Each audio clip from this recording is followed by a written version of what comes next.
a description of what my heart has to say about my faith and my love life and how those two mix together and what all that means to me exactly.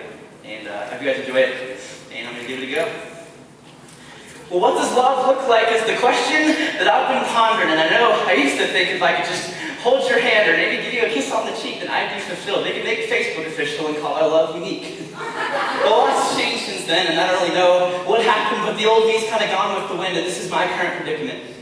I never looked forward to going to work before, not until I heard that you'd be there, and afterward you and I could pick out a table, then for 4, discuss our lives together and never get bored, and I swear, there's a little magic in some of those conversations. In fact, in all of them, and even though I just stand around kind of nervous and tongue-tied half the time, well, I still think you and I flow together like a perfect rhyme. But sometimes patience can be such a hard thing to keep when you're beautiful. Eyes like emeralds are staring right at me, and that little laugh of yours is cutting at my heart so deep. And that's when everything inside me wants to scream that you belong with me. But when the tide of my passions and feelings pulls back like it does in the sea, that's when I realize that I've got nothing to offer you that isn't for the pleasure of only me. And yeah, I've noticed we're a lot like a Montague and a Capulet, a lot like that Shakespearean impulsive story that you and I talked about and both agreed we hate. Because I speak passionately about you like a modern day Romeo that's just dying to stand underneath your balcony and sing to you the feelings that I'm full of. But ironically, the thing that's holding me back is true love.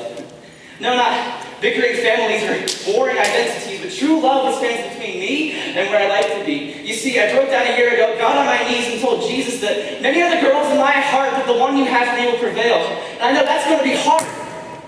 I'm going to have to learn how to trust you, but I'll endure all of that promise entails. Besides, I know you're going to have a husband one day. I don't want you to have to tell him about all of our old memories and tales and how you swore you and I were meant to be, gave all of your heart to me, but the whole thing just derailed. And yeah, I may explode with feelings on the inside, but that doesn't make you my bride. And I think it'd be a statement full of pride to talk to God about one of his precious daughters and be like, well, God, I know you created both her and I, but she's mine.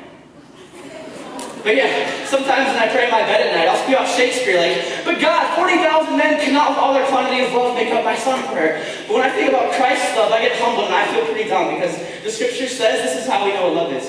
Jesus Christ gave his life for us. And I don't think he was told before he would hung on that cross. And so if this life is about reflecting him, then the wisdom I'll take from that example is that love is not my feelings. No, love is not the images of you and I together in my dreams. And I'll rejoice that I get to wait and partake in Christ's sufferings. And so, until then, I'll be sitting around just kind of waiting to participate in this thing that we obsess over called dating. Because I know that my God is molding, shaping, and creating the woman that for the rest of my life I'll spend my time with relating. And I'm not going to spend my single years compromising for something that in the end is just debilitating, with my purity failing.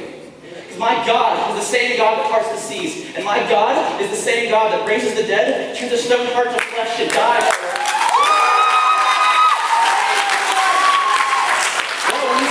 You, and all of you, and all of you, and even somebody like me. So I've got enough sense to believe that my God knows me, he knows exactly what he's doing, and it's going to be worth it! It's going to be worth it soon. It's going to be worth it all. I believe this, I do, and so if I can just stay patient for a time, and also the fruits of my labor begin to blossom in my relationship with you. Thank you guys.